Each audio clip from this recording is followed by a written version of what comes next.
కీర్తన గ్రంథము 19వ అధ్యాయం.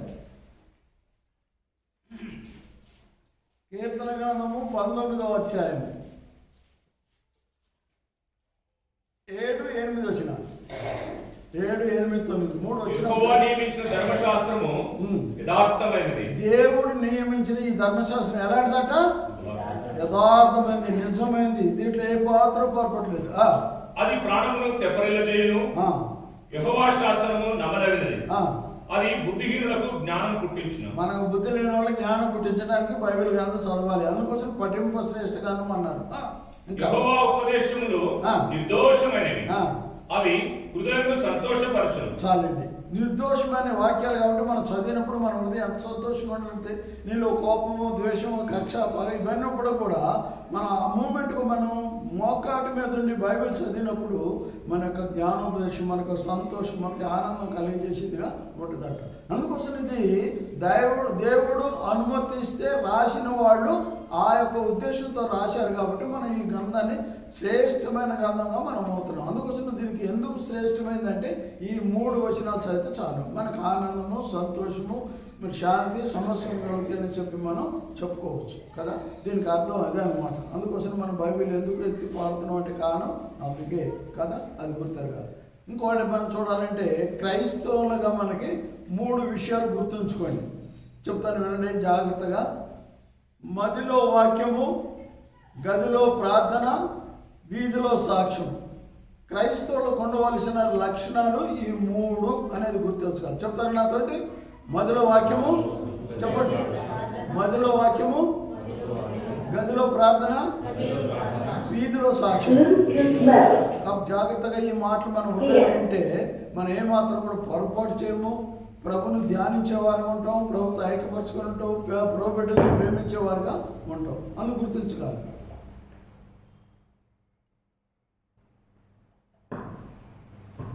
కాబట్టి గుర్తెరగాలి. ఈ 3 మాటలు మనం హృదయంలో ఎప్పుడైతే ఉంటాయో అప్పుడు ప్రభు కొరకు మనం ఏదైనా చేయగలం. ఏంటి ఆ 3 మాటలు చెప్పండి. ఏంటి ఆ 3 మాటలు?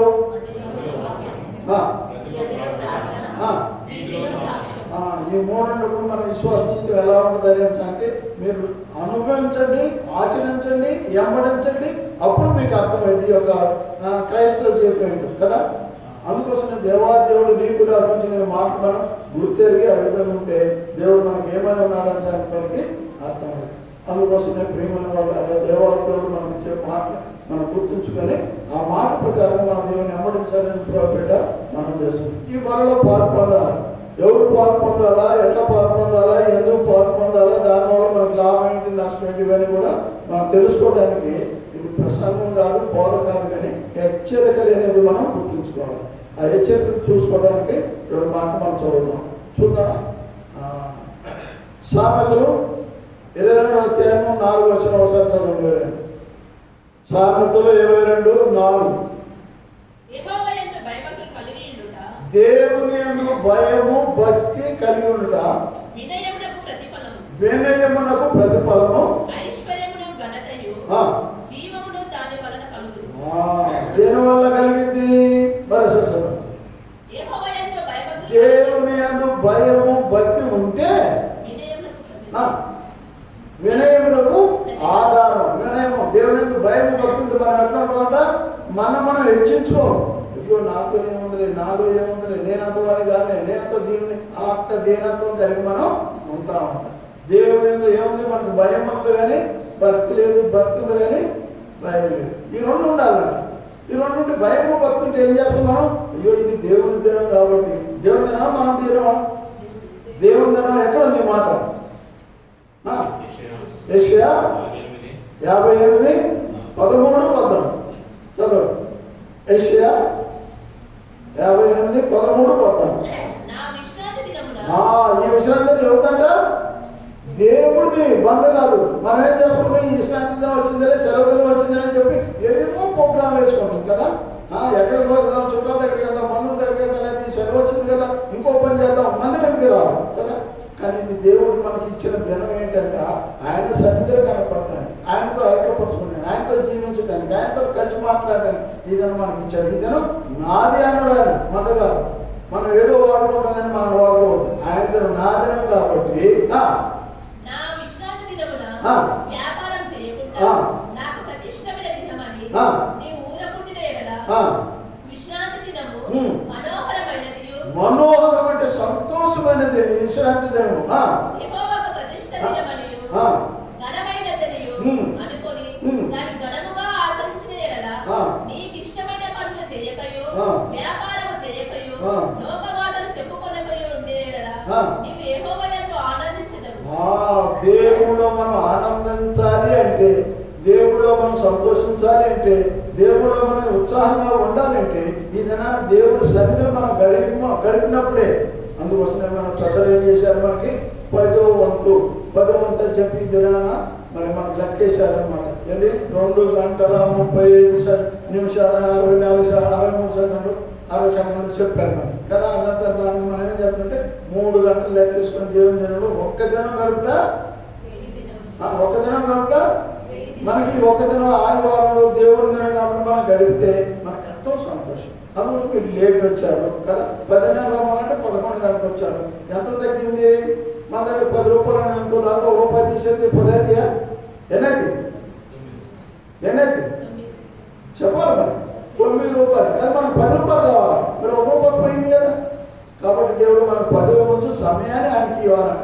అందుకోసం అది పరిశుద్ధ దినం, ఒక దినం దేవుని సన్నిధిలో గడిపితే మనకి తెలిసి ఎంతో కదా. ప్రేమైన వాళ్ళ అర్థంగా కరెక్టాన్ని మనం లేట్ రావద్దండి. ఇది దేవుని దినం, దేవుని దినంలో నేను సంతోషించాలి, ఆనందించాలి, నేను సుఖంగా ఉండాలంటే నువ్వు దేవుని దినాన్ని ఆచరించాలి. అది దేవుడు అంటాడు. అందుకోసం నువ్వు 6 దినాలు పనిచేసి 7వ దినం నా సన్నిధిలో విచారించు అనేది దేవుడు మనకి చెప్పిన మాట. కాబట్టి అదని చెప్పిన మన సమయం లేదు కాబట్టి దేవుని సన్నిధిలో మనం దేవుని దినంలో. అందుకోసం ఆరాధనలో చాలా మంది లేచిపోతుంటారు. ఆరాధన అంటే దేవుని యొక్క ఆత్మకు మన ఆత్మకు కనెక్షన్ అనేది మనం గుర్తెరిగి ఆ సమయాన్ని మనం శ్రద్ధను చేసుకోవాలి.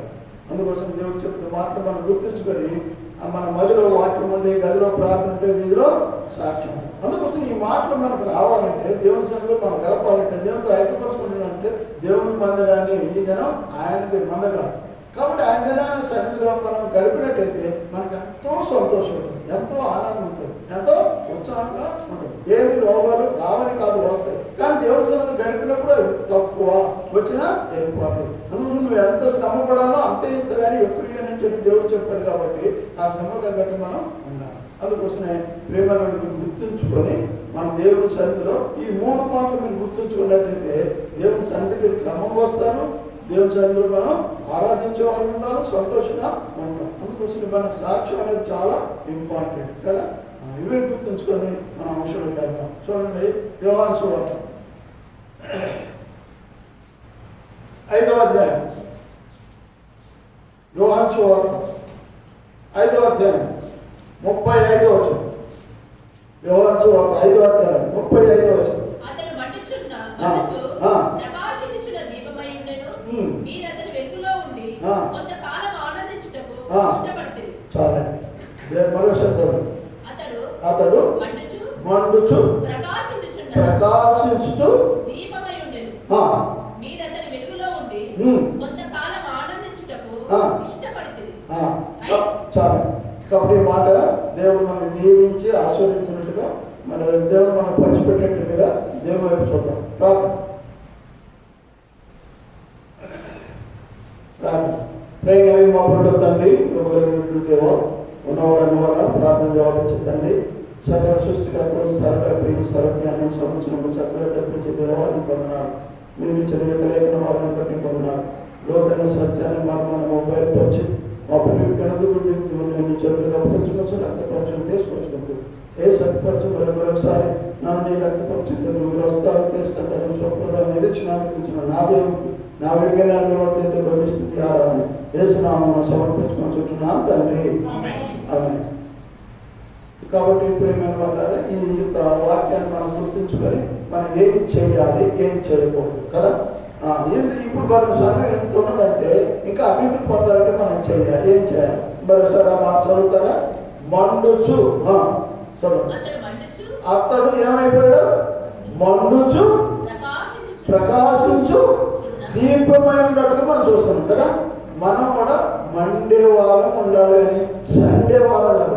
మన సండే వారం మండే వారం గుర్తించండి. మన సండే వారం ఆదివారంతో ఆదివారం, ఇంకా వేరే కూడా మనం రాము. కారణం ఏంటి? మనకి ఏదో ఉంది కాబట్టి. అప్పుడు దేవుడు ఏమన్నట్టు, మీరు సండే వారు కాదు మండే వారు అని అంటాడు. ఈ మాటలు మనం గుర్తెరగాలంటే ఇంకో మాటలు చదువుదాం. యెషయా 50వ అధ్యాయం. యెషయా 50వ అధ్యాయం మొదటి వచ్చిన అనుకుంటున్నాం.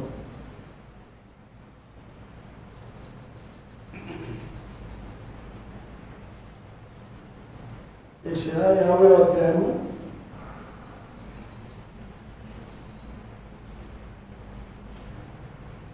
5వ వచనం. ప్రభువకు యెహోవా నా చెవికి వినుబుద్ధి పుట్టింపగా నేను ఆయన మీద తిరుగుబాటు చేయలేదు. చాలు. కాబట్టి మన బుద్ధి మంచి బుద్ధి కాదు కదంట. ఇక్కడ ఆయన బుద్ధి ఎట్లా అన్నాక, నా బుద్ధి ఏంటంటే అసలు ఆయన వాక్యం వినకూడదు, ఆయన దగ్గరగా పోకూడదు, ఆయనతో నా సంబంధమే లేదు అని అనుకున్నాడంట. అనుకుంటే లాస్ట్కి ఏమవుతుంది? ఆయన మాట వినబుద్ధి పుట్టిందంట. మనం ఉదయకాలం ఏమన్నా, ప్రభావ ఈ జనం నీ జనం కాబట్టి నేను ఎదురుకు వస్తున్నాను, నీ లేఖనాలు నాకు వినబుద్ధి పుట్టించు అని చెప్పి మనం ప్రార్థన చేసుకుంటే దేవుడు ఆ విధంగా అలాంటి బుద్ధి మనకి ఇస్తున్నాడు. మన బుద్ధులు మంచి కాబట్టి మన బుద్ధులన్నీ 7 రకాలైన బుద్ధులు ఉన్నాయి. సరే చెప్పి మన సంబంధించిన పిలవడం కదా మన అన్ని క్లోజ్ కావాలని కదా. ఈ 7 బుద్ధులు మనం చెప్తే మనకు సంబంధించి మన బుద్ధి ఎలా ఏనా బుద్ధి పుట్టించాలి. పొద్దున్న లేకపోతే ప్రభా నీ సరిగ్గా ఈ వాక్యాన్ని నాకు వినబుద్ధి పుట్టించినట్టయితే అది మన హృదయంలో ఉండిపోవడం. అందుకోసం నేను అడుగుదానికి మీరు సమాధానం చెప్పితే ఎట్లుంటుందట. అందుకోసం నేను చదువుకుంటా మౌనంగా చదువుతాను. మా ఇంట్లో కూర్చొని మా తాతగారు ఉన్నాడు. ఆయన అంటే ఏం చేస్తున్నావు రా అని, చదువుకున్న తాత అంటే ఏం చదువుతున్నావు? నా తెలుగు లెసన్ ఉండే, ఇంగ్లీష్ లెసన్, సైన్స్ చదువుతున్నాను. ఎట్లా చదువుతున్నాడు? మౌనంగా చదువు. మౌనం కాదురా, నోరు ఇచ్చినందుకు, చెవులు ఇచ్చినందుకు, మైండ్ ఇచ్చినందుకు. నోరుతో పెద్దగా మాట్లాడాలి, చెప్పాలి, చెవులు వినాలి. ఈ చెవులు బుర్రకెక్కింది. అర్థమైందే? అందుకోసం అడిగిన దానికి సమాధానం చెప్తే ఏమైంది? అది ఆ మనం ఊరిలో ఉండిపోతాం. అందుకోసం ఇప్పుడు మనం ఉండాలి. ఇక్కడ మనం మండే వారం ఉండాలి కానీ సండే వారం కాదు. దేవుడు అడిగారు, వినబుద్ధి పుట్టించయ్యా నాకు. ఈయన వినబుద్ధి పుట్టంటే లేదంట, కానీ వినబుద్ధి పుట్టించాడు. ఆయన మరోసారి అన్నమాట 55వ వచనం. ప్రభువకు యెహోవా నా చెవికి వినుబుద్ధి పుట్టింపగా నేను ఆయన మీద తిరుగుబాటు చేయలేదు. తిరుగుబాటు చేయాలనే ఉద్దేశం ఉన్నది ఆయనకి, ఎదిరించాలనే ఉద్దేశం ఉందంటే ఆయనకి. అయినప్పుడు కూడా ఆ వాక్యం వినబుద్ధి పుట్టించింది కాబట్టి ఎన్నడు కాబట్టి తిరుగుబాటు చేయలేదు. మనం కూడా వినబుద్ధి పుట్టించినప్పుడు అయితే మనం తిరుగుబాటు చేయము, వినబుద్ధి లేకపోతే తిరుగుబాటు చేయాలి కదా. అందుకోసం అంటే అలాంటి బుద్ధి నాకు ఇవ్వయ్యా అని మనం ప్రార్థన చేసుకుని వచ్చినట్టయితే ఇది నన్ను వినగలవు. ఏమంటావు? 10:30కి ఆరాధన అంటే 10:30కి వస్తావు, లేకపోతే లేట్ రావు. ఇది ఒకటి గుర్తుంచుకోవాలి. వినబుద్ధి పుట్టించితే నీకు ఈ మాట వినబుద్ధి పుట్టించితే, అయ్యో నా దేవుని సన్నిధి నా దినం కాదు, దేవుడి దినం, నీ దేవుడు నేను సంతోషించాలి, దేవుడు కూడా సంతోషించాలంటే దేవుని సన్నిధికి సమయానికి రావాలి, క్రమంగా రావాలి. అన్ని పక్కన పెట్టి ఉన్నాయి. మనకి వ్యాపారాలు చాలా ఉన్నాయి. లేవగానే మనం చేసే వ్యాపారం ఏంటంటే చీపురు తీసుకోవాలి, మొబైల్ ప్రార్థన కూడా ఉండదు, చీపురు తీసుకోవడం, టిఫిన్ చేయడం, పిల్లలు స్కూల్ పంపించడం, బట్టలు, ఇవన్నీ మనకి వ్యాపారం. మన దృష్టిలో మన వ్యాపారాన్ని ఏం చేయాలి? పక్కన పెట్టాలి. అయ్యో దేవుని సన్నిధికి వెళ్ళాలి, మంచిగా మళ్ళీ చిన్నది చేసుకుంటామని చెప్పి అవి వదిలిపెట్టే సమయానికి వస్తే దేవుడు సంతోషిస్తాడు, దేవుడు ఆనందిస్తాడు. అప్పుడు మనం సండే వారం కాకుండా మండే వారంగా ఉంటాం కదా. కాబట్టి మనం మండే వారం ఉండాలని ప్రభు నీకు నాకు హెచ్చరిస్తుంది. మన సండే వారం కాదనే సంగతి మనకు గుర్తు చేస్తున్నాం దేవుడు. మన సండే వస్తే సండే కదా, మరి వేరే కూడా మనం అందుకోసం సండే వారం కాకుండా మండే వారం ఉండాలి. మన గుడ్డ ఎట్లుండాలంట? మండేగా ఉండాలి. కాబట్టి ప్రియమైన వల్ల ఈ మండే ఉండాలంటే ఏం చేయాలంట? యోహాను సువార్త దేవుడు చెప్తున్నారు, నా పనిలో నీ భాగం ఏంటి, నువ్వు చేయాల్సింది ఏంటి దేవుడు చెప్తున్నాడు అన్నమాట. దేవుడు పనిలో మన భాగం ఎలాంటివి ఉంటే మనం సండే వారంగా కాకుండా మండే వారంగా ఉంటామంట. యోహాను సువార్త 2వ అధ్యాయము 7-8 వచనం. యోహాను సువార్త 2వ అధ్యాయము 7-8 వచనం. యేసు ఆ బాణను నీళ్లతో నింపుడని వారితో చెప్పగా చాలండి. అంతకుముందు ఆ కథ మనకు తెలుసు. వాళ్ళ ఏం చేస్తుంది? అయ్యా ద్రాక్షరసం అయిపోయిందంట, పెళ్లి విందులు కదా, ఆ కథ మనకు తెలుసు. ఆ పెళ్లి విందులు బాగా అయిపోయింది కాబట్టి అయ్యా ద్రాక్షరసం అయిపోయిందంట,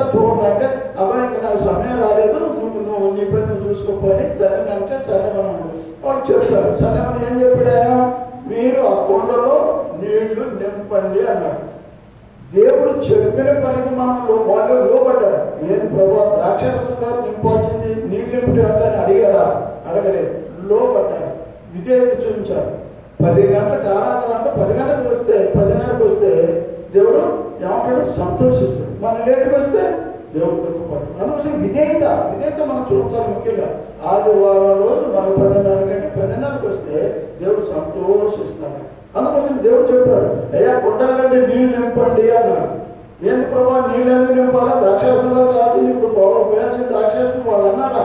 అనలేదు. దేవుడు చెప్పాడు. మన పని ఏం చేయాలా? ఆయన చెప్పిన పని చేయటం మనకు. అందుకోసం నీళ్ళు నింపారు. నింపిన తర్వాత దేవుడు ఏం చేశాడు? దాన్ని ఏం చేశాడు? తెలుసు, ద్రాక్షారసాన్ని చేశాడు కదా. నీళ్లు నింపారు. వాడు విధేయత చూపించి వాడు అడగలేదు. ఆ దాన్ని ఏం చేశాడు? ఏం కార్యం ఆయన చేశాడు. మన పని మనం చేస్తే దేవుడు మనకు ఆ కార్యం దేవుడు చేస్తాడు. అందుకోసం ఇలా చెప్పాను, దేవుడికి సమస్తం కూడా సాధ్యమే, మనకు కూడా సాధ్యమా? సాధ్యం కదా. అట్లే దేవుడు ఏం చేసినాడు? నేను చెప్పిన పని మీరు చేయండి అంతే. వాళ్ళు నీళ్ళు నింపారు. అది ద్రాక్షారసంగా అయింది. ఒకటి కదా. రెండవది చూస్తాం. యోహాను సువార్త 11వ అధ్యాయం 39వ వచనం. యోహాను సువార్త 11వ అధ్యాయం 39వ వచనం.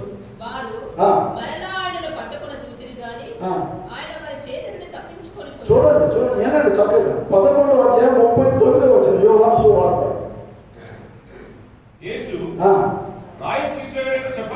రాయిని తీసేయండి అని చెప్ప. ఏ రాయి? అక్కడ కథ అంతా మనకు తెలుసు. ఆయన లేడు, లాజరు చనిపోయాడు. చనిపోయినాక వాళ్ళ ఇంటికి వెళ్ళి 6 రోజుల తర్వాత వాళ్ళ ఇంటికి వస్తాడు. వచ్చి ఏమంటాడంటే, అమ్మ పొలం పండి లాజర్ని ఎక్కడ పెట్టారు దాన్ని చెబుతాడు. అయ్యా సమాధిలో పెట్టాము, ఇప్పుడు ఆ రాయి తీసేది చాలా వాసన అవుతుంది, మనం తట్టుకోలేము, మనిషి చెడిపోయింది కాబట్టి అని చెప్పామా ఎంతో చెప్తుంది. అక్కడ కథ ఉంది, మనకు తెలిసింది.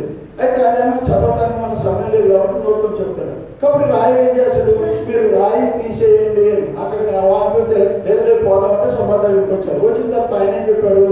మీ పని మీరు చేయండి అంటే రాయి తీసేయండి. యేసుప్రభుల రాయి తొలగింది కదా, ఆయన అంత శక్తి ఉంది. కానీ అట్లా అన్నదే బలతో చేపించాలి. అందుకని మీరేం చేయాలా? ఆ రాయి తొలగించండి అన్నాడు. మనం చేయాల్సిన పని ఏంటి? రాయి తొలగించాలి. అప్పుడు ఆయన ఏం చేస్తాడు? లాజర్ని లేపుతుడు. ఇప్పుడు మనం ఏం చేయాలంట? లోకంలోకి వెళ్ళి బంధువులు, స్నేహితులు, రక్షమిత్రులు, మన పిల్లలు, మన యొక్క కుమారుడు, కుమార్తెలు కానీ మనం ఏం చేయాలి? వాళ్ళు ఉన్న చెడు అనే ఒక రాయిని మనం తీసేయాలి. చెడు అనే అలవాట్లు మనం తీసేయాలి. మంచి మాటలు ఒకటి చెప్పి ఆ యొక్క రాయిని ఏదైతే తీయమన్నాడో మన దేవుడు, ఆ విధంగా మనం వాళ్ళ హృదయంలో నుంచి తీసేసి యేసు ప్రభు వారి యొక్క వాక్యం అనే రాయిని మనం ఎత్తాలి. దేవుడు అదే. అందుకోసం నిన్ను నన్ను ఉంచిన ఉద్దేశం ఏంటంటే, మనం మంచోళ్ళని కాదు, మనకేదో డిగ్రీలోనే కాదు, మనకేదో బలవంతులని కాదు, కానీ ఆయన పని చేయటానికే నిన్ను నన్ను ఉంచాడు. ఈ దినాన్ని చూడకుండా చాలా మంది వెళ్ళిపోయినారు, మంచి వాళ్ళు పోయినారు. కానీ మనం ఉంచింది ఎందుకు? ఆయన చెప్పిన పని చేయడానికి ఉంచాడు. మనం చెయ్యాలి. ఏం చెప్పాడు? ముందు కొండని నింపమన్నాడు. ఆయన ఏం చేశాడు? తోలికి తెలుసు. ఆ తర్వాత సమాధి మీద రాయి తీసేమన్నాడు. నాకు చెప్పారు వాసన అవుతుంది వద్దన్నారు. అయినప్పుడు కూడా నా మాటకి లోబడండి అన్నాడు. లోబడ్డారు, రాయి తీసేసారు. అప్పుడు ఆ రాజుని ఆయన లేపాడు. మూడవదిగా చూస్తాం. చూడండి, లూకా సువార్త 4వ అధ్యాయం 5వ వచనం.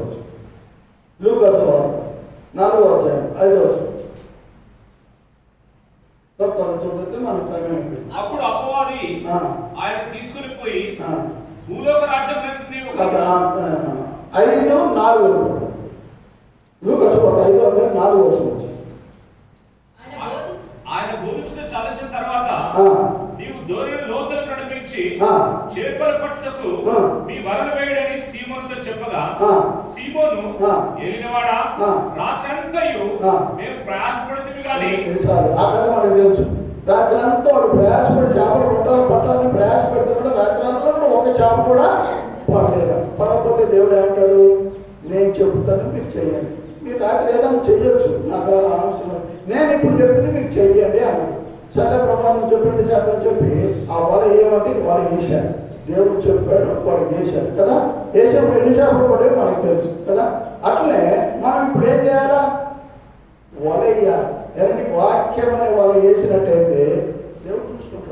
మీరు ఆ వల వేయకుండా మీరు మండేవారు కాకుండా సండే వారుగా ఉన్నట్టయితే వల వేయలేరు, మరి నీళ్ళు నింపలేరు, ఇంకేంటి రాయి తీయలేరు.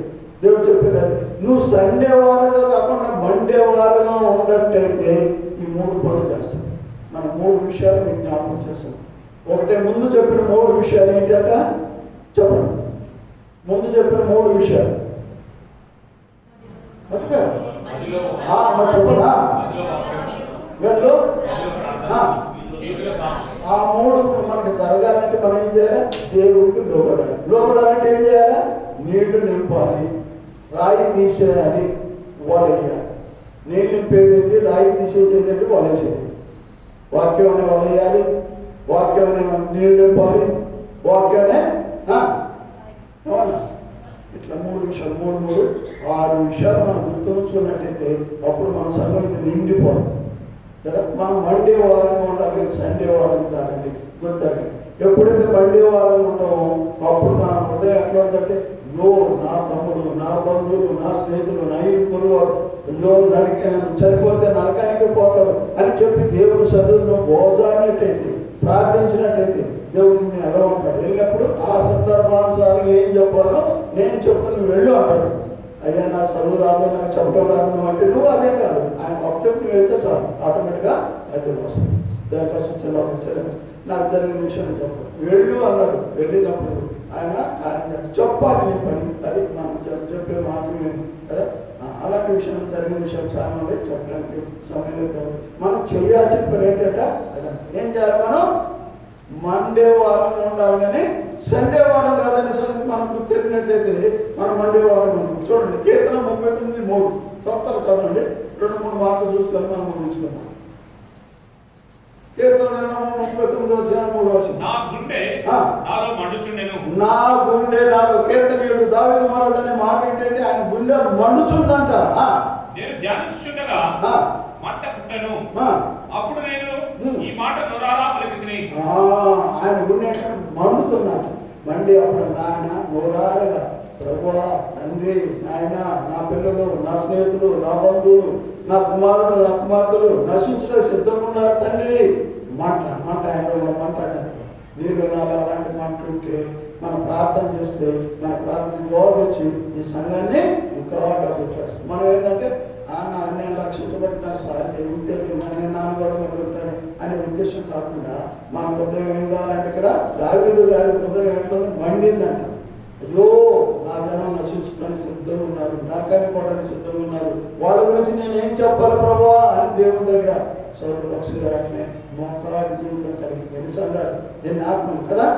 అట్లే మనం కూడా మండే వారం ఉండాలి కానీ సండే వారం ఉండాలి సంగతి మనం గుర్తిరిగినట్టయితే మన సంఘాన్ని వెలిగించే వారం ఉంటారు, మన సంఘాన్ని మరి అభివృద్ధికి వచ్చే వారం ఉంటారు. మన సంఘంలో జనాలను తీసుకొచ్చారు. దేవుడు అదే అంటాడు, నీకు అన్ని ఇచ్చారు, సమస్తం నీకు ఇచ్చారు, మంచి భార్య, మంచి కుటుంబం, మంచి పిల్లలు, మంచి ఉద్యోగం, మంచి ఇల్లు అన్ని ఇచ్చారు, నాకు ఒకటి అంటారు. మన ఆయనకు ఒకటి ఇయ్యాలంట. ఏమిద్దాం? దేవుడు ఇచ్చాడు మనకి, మంచి భార్యలు ఇచ్చాడు, మంచి పిల్లలు ఇచ్చాడు, మంచి కుటుంబం ఇచ్చాడు, మంచి సంసారం ఇచ్చాడు, మంచి ఉద్యోగం కూడా ఇచ్చాడు, మంచి అన్నం కూడా ఇచ్చాడు. కానీ ఆయన అడుగుతున్నాడు, నాకు ఒక్కటి ఇయ్యవా? దీనంగా అడుగుతున్నాడు, ప్రేమాపూర్వకంగా అడుగుతున్నాడు, బలవంతం చేయట్లేదు. నువ్వు రక్షించుకుంటారు కదా, నీతో కూడా వాళ్ళ ఉద్దేశారా పో అంటలేదు. నాకు ఒక్కటి ఇయ్యవా? దీంట్లో 2 పిచ్చిగాళ్ళు ఉన్నారు. ఒక పిచ్చిగాడు వచ్చి, అయ్యా అమ్మా వేడివేడిగా చికెన్ కానీ బిర్యానీ కానీ ఉంటే ఏమా అన్నాడు ఒక పిచ్చిగాడు వచ్చి. ఆ తర్వాత ఇంకొకటి వచ్చి, అమ్మా 3 రోజులు అవుతుంది తల్లి, ఆకలి అవుతుందమ్మా, పాసిపోయిన అన్నం కానీ కారపొడి కానీ ఉంటే అయ్యమ్మా అన్నాడు. ఎవరికి వేస్తారు? ఎవరికి వేస్తారు మీరు చెప్పాలి? ఎవరికి వేరా? ఎవరికి వేరా? ఎవరికి వేస్తారు చెప్పండి. పేదోడికి వేస్తారా? అమ్మా అని అక్షరుడికి వేస్తారా? ఎమ్మో అన్నోడికి వేస్తారా? చెప్పాలి. మీరు చెప్తే మరి అంటే అందుకోసం అడిగేది మనం కదా. నేను చెప్తూ పోతే మీరు వింటూ పోతే అంతే చదువుతుంది కదా. అంటే అడిగిన సమానం చెప్తే మన బొమ్మ ఉండిపోతాం కదా. చెప్పండి, ఎవరికి వేస్తారు మీరు? దేనంగా అడిగిన వారికి అక్కడ అందుకోసం దేవుడు ఏంటంటే దేనంగా అడుగుతుంది. నాకు పెట్టింది వార్త ఏమైతే మనందరం కలిసి చేయాలంటే నీకు నేను, నాకు నేను, మనందరం కలిసి ఎంత సపరేట్ ఉండి ఆయనకి నేను అడుగుతాను, నాకు ఒక్కటి ఇవ్వాలి అడుగుతున్నాను. అందరూ అడుగుతుండ్రు, నిన్ను అడుగుతున్నావు, నన్ను కూడా అడుగుతున్నాను. ఏమిద్దామని త్వరగా త్వరగా చెప్పండి. ఏంటని చెప్పండి, నేను నోటి నుంచి చెప్పండి, నేను వినాలి అంతే. ఉదయం ఇచ్చారు, కూర్చున్నారు. ఉదయం ఇవ్వకుండా రాలేదు. రైట్. ఇంకా ఇంకా సమయం కూడా ఇస్తారు. రైట్, చాలా సంతోషం. ఇలాంటివి చాలా ఉన్నాయి. అందుకోసం సరే మన టైం పాస్ అవుతుందని ఆయన ఒక ఆత్మని ఉంటాడు. మన ఆత్మ కోసం మండేవారం ఉండాలంట, చండేవారం కాదు. ఆత్మ కోసం మనం ఆత్మ మండాలంట, అది దేవుడు చెప్పేవారు. కాబట్టి ఆ మండే ఉదయం మనలో ఉండేటైతే అయ్యో నాకు బాధ కలిగింది, వాళ్ళు నశిస్తున్నారే, నా మానవులు, నా స్నేహితులు, నా యొక్క కుమారులు, లేకపోతే నా బంధువులు, లేకపోతే నా ఊరోళ్ళు, నా పట్టణ వాళ్ళు అనే భారం నీలో అవుతున్న ప్రార్థన చేస్తే దేవుడు ఆ కార్యం జరిపిస్తాడు. నువ్వు కాకుండా ఇంకెవరైనా పంపిస్తాడు, అక్కడికి పంపించి నీ ప్రార్థన జవాబించి వాళ్ళని రక్షిస్తాడు. అది అందుకోసం మనం మండే ఉదయం కావాలి కానీ సండే ఇది ఆదివారం కాదు నేను వెళ్ళిపోయామంతే కదా. ఇవన్నీ మనం ఉదయం ఏమి కావాలంట, మండాలంట. అవి మనకు ఉదయం మండినట్టుగా మనం చూస్తాం. మండితే ఏమవుతుంది, మంట పడుతుంది, అది వెలుగుగా మారుతుంది. కొవ్వొత్తి ఏం చేస్తుంది, మండింది, వెలుగు చూపిస్తుంది కదా చీకట్లో. అట్లనే మన హృదయం కూడా మండేదిగా ఉండి, మండేది అంటే వెలుగు చూపిస్తుంది. యేసుప్రభువు దేవుడు, సృష్టికర్త దేవుడు, ఆయన దగ్గర పోతే మనందరం పాపాలను కడిగేసాడు, మన పనులు నర్మలుగా ఈ మాటలు మనం చెప్పేవారంగా ఉంటాం. దేవుడు అడుగుతున్నాడు, మనం సండే వారం అక్కడ మండే వారం ఉండేట్టు ఈ సమయాన్ని మనం నింపుతాము అనే సంగతి మర్చిపోతుంది. మన సంఘం పెద్ద సంఘం కట్టుకుంటారు, మంచి సంఘం కట్టారు, దేవుడు బిల్డింగ్ చేసుకుంటారు, చాలా బాగుంది. కానీ దీంట్లో ఆత్మ లేకపోతే ఏదో చెప్పండి. ఆత్మలు ఏం చేయాలా, నిన్ను ఉంచింది ఆత్మల కొరకే. నువ్వేదో మంచివాడని దరిద్రం లేదో పుణ్యం చేస్తాను లేదో ప్రార్థన చేస్తాను కాదు, దీన్ని నింపడానికి నిన్ను నన్ను ఉంచాడు అనే సంగతి మనం మర్చిపోకుండా భారంగా గదిలో ప్రార్థన, వీధిలో సాక్ష్యం, సుమరేశ్వర చెప్పిన 3 వాక్యం గదిలో వాక్యం, గదిలో ప్రార్థన, వీధిలో ఇది ఉండట్లేదు. మనం ఈ మందిరాన్ని నింపుతాము అనే సంగతి మనం మర్చిపోతాం. ఆ మంట మనకు రావాలి. దేవుడు ఏం చెప్పాడు, నువ్వు నింపాలి, నన్ను నింపాలి. వాక్యం అనే మాటలు వాళ్ళ హృదయంలో నింపాలి. అది కొండలో నీళ్ళు నింపినట్టు వాళ్ళ హృదయంలో మనం వాక్యాన్ని నింపాలి. రెండోది ఏం చేసాం మనం, బండ తీసేయాలి. కాబట్టి వాళ్ళ హృదయంలో ఉన్న యొక్క చెడును, వాళ్ళ హృదయంలో లోక దేవతలందరినీ తీసేసి మన దేవుడిని ప్రోత్సహించాలి. మూడోదిగా మనం చూస్తున్నాం కదా, ఈ 3 మాటలు ఎక్కించి అతడు వలయాల వాళ్ళ కదా. ఎలాంటి వాళ్ళ వాక్యం అనే వాళ్ళు వేసినట్టయితే ఆ యొక్క శాపలు పడతాయి, మనమందరం నిండింది. అప్పుడు మనం సంతోషించేవాళ్ళం. దేవుడు కోరేది అదే, నిన్ను నన్ను ఉంచింది అందుకోసమే. ఏదో మంచోళ్ళని, జ్ఞానవంతులని, తెలుగులోని, డబ్బులోని అని దేవుడు మనం మంచి పాడతాం, మంచి డ్యాన్స్, అది కాదు ఉంచింది, నింపడానికి ఉంచాడు. కొండలను నీళ్లు నింపినట్టుగా మందిరాన్ని మనం నింపే వాళ్ళం ఉండాలని ప్రభు నిన్ను నన్ను హెచ్చరిస్తున్నాడు. ఆ విధంగా లేకపోతే ఈరోజు ఒక తీర్మానం చూసిన ప్రభు నేను ఆత్మల కొరకని భారం నేను ప్రార్థన చేస్తాను అని ఒక తీర్మానం చేసుకుని, ఇంతవరకు చేయలేదనుకో, ప్రభా నేను ఇంతవరకు ఈ మాటలు వినలేదు, చేయలేదు కాబట్టి క్షమించండి, ఈ రోజు నుంచి నేను ఒక తీర్మానం చేసుకుంటున్నా అని చెప్పి తీర్మానం చేసుకొని కడగబడిన వారు ఉండి మన ఇళ్ళలో పాల్పొందాలని ప్రభుపేట మనం చేస్తున్నాం. మరో మనం చూద్దాం. యోగ గ్రంథం 32 అధ్యాయం, ఆఖరి యోగ గ్రంథం 32 అధ్యాయం 18-19 వచ్చాను. యోగ గ్రంథము 32 అధ్యాయము 18-19 వచ్చినారు. యోగ గ్రంథము 32 మాటలున్నవి, నా అంతరంగమునున్న ఆత్మ నన్ను బలవంతం చేయుచున్నది. చూశారండి, ఏముండాలంట, దేవుని గురించి మాటలు మన హృదయం నిండా ఉండాలంట. అవి ఏం చేస్తుంది, బలవంతంగా బయటకు చెప్పు చెప్పు అంటుంటే మనం ఏం చేస్తాం, నేను అడగవతలే, నా వర్షం వస్తుంది చెప్తా, నేను ఇంట్లో ఎవరు లేరు, నేను ఇంట్లో నుంచి బయటకు వెళ్ళ, ఇదని మనం సాగులు చెప్తే ఇంట్లో ఉంటున్నాం కాబట్టి అక్కడ ఎంబరేసుకున్నామా.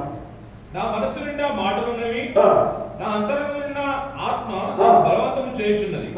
నా మనస్సు తెరవబడని రాక్షసపు తిత్తువలే ఉన్నది, కొత్త తిత్తువలే అది పగిలిపోవటకు సిద్ధంగా ఉన్నది. మన హృదయంలో వాక్యం పగిలిపోవటం సిద్ధంగా ఉన్నది. అలాంటి హృదయం నీలో ఉన్నట్టయితే నా మన మధ్యలో నుంచి అవును ప్రభా అలాంటి ఒక నాలో లేదు, మాటలు నాలో లేదు, చల్లారిన స్థితిలో ఉన్నాను, నన్ను క్షమించడం ప్రభా ఈ రోజు అని చెప్పి క్షమాపణ అడిగి నేను మండేదానికి ఉంటాను, మండేవాడికి ఉంటానని చెప్పి నువ్వు తీర్మానం చేసుకుంటే నన్ను ఏదైనా కడుగు ప్రభా అలాంటి మంట నాలో లేకపోవాలని నువ్వు తీర్మానం చేసుకొని మరి లేకపోతే క్షమాపణ అడిగి యోగనిధులు వాళ్ళు పాల్పొందాలని తోలుపేట మనం చేస్తున్నాం. చాలా కొన్ని మాటలు మనం చాలా సమయం ఉంది కాబట్టి ప్రేమైన వల్ల ఈ మాటలు మనకి దొరకదు. దేవుని గ్రంథంలో నీ కొరకు నా కొరకు రాసి ఉంచిన ఈ గ్రంథంలో మాటలు అందుకోసం మనం చదివా ఎందుకు ఈ లేఖనాన్ని మనం బలి మాటలు మనం చూస్తున్నామనే మాట మనం చూస్తున్నాం. కాబట్టి ఈ మాటలను మనం గుర్తుంచుకొని మనం ఉత్తరపరుచుకొని మనం మండే వారం ఉండాలని దేవుని పేరుట మనం చేస్తాం. మన సండే వారం ఉంటుంది, సండే వచ్చే సండే కాదు, అన్ని కోరికలు రావాలి, ఇంట్లో ప్రార్థన చేయాలి, వీధిలో సాక్ష్యం ఉండాలి, ఇతర వాక్యం చెప్పేవాళ్ళు ఉండాలి, మనం నింపబడాలి, మనం ఇతరులకి ఖాళీ చేయాలి మనకు పాలన. అప్పుడే ఈ మందిరం నింపేవారు అలాంటి భారము, అలాంటి వేదన, అలాంటి కోరిక, అలాంటి ఉద్దేశం నీలో నాలో ఉంటే మనం నలుగురే కాదు కదా. ప్రియమైన వాళ్ళ ఈ దేవుడు మనతో మాట్లాడుతుంది, మనకిచ్చిన భారం ఇది, మనకిచ్చిన యోగ్యత ఇది, మనం దానికోసమే మనం బ్రతుకుతున్నాం అనే సంగతి మనం మర్చిపోవద్దండి.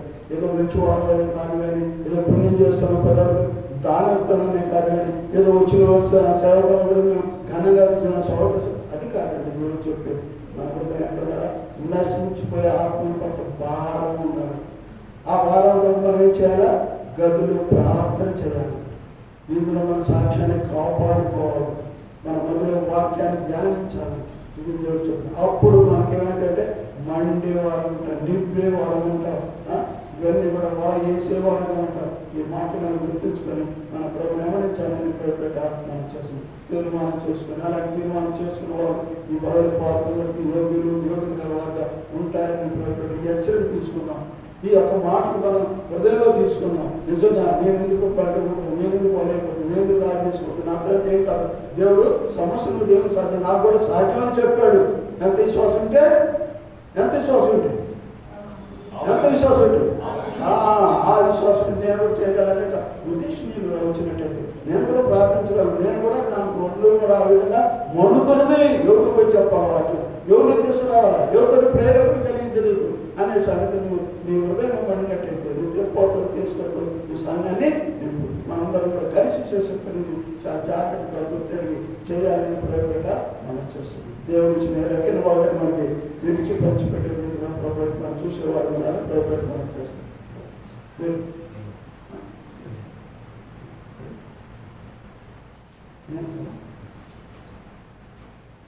అందరూ మోకరించండి, కనుపరుచుకోండి. ప్రొఫెసర్ ఎదురుగా మనం పరీక్షిస్తున్నాం.